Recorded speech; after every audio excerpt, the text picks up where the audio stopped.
سلطان محمود غزنوی رحمۃ اللہ علیہ کے پاس ایران کا بادشاہ اپنے سفیر کے ساتھ ملاقات کے لیے آیا ہوا تھا۔ دن سارا سلطنت کے امور پر تبادلہ خیال میں گزر گیا۔ رات کے کھانے کے بعد ایرانی بادشاہ اور سفیر کو مہمان خانے میں آرام کرنے کی غرض سے بھیج دیا گیا۔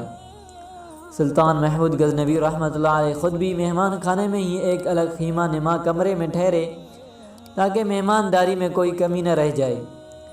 تقریباً نصف رات کے بعد سلطان نے اپنے خیمے کے باہر کھڑے غلام کو آواز دی، حسن! اس نے پانی کا لوٹا اور خرمچی اٹھائی اور خیمے میں داخل ہو گیا۔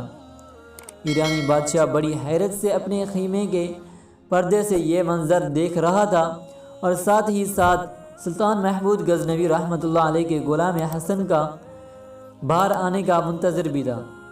جیسے کوئی سوال اس کو بے چین کیے ہوئے تھا۔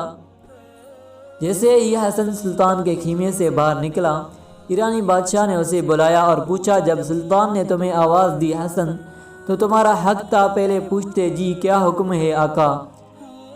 تم بنا پوچھے ہی پانی کا لوٹا اور خرمچی لے کر سلطان کے خیمے میں چلے گئے۔ ہو سکتا ہے سلطان کو کسی اور چیز کی طلب ہو۔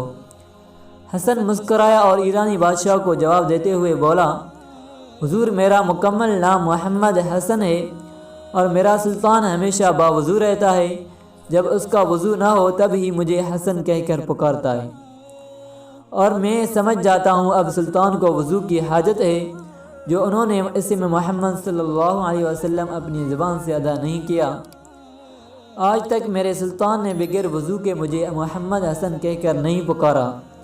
اللہ اکبر! یہ تھے وہ ہماری اسلامی تاریخ کے ہیروز جن کے دلوں میں عشق مصطفیٰ کا ٹھاٹھے مارتا سمندر تھا اور کافر مشرک ان کا نام سن کر کانپتے تھے۔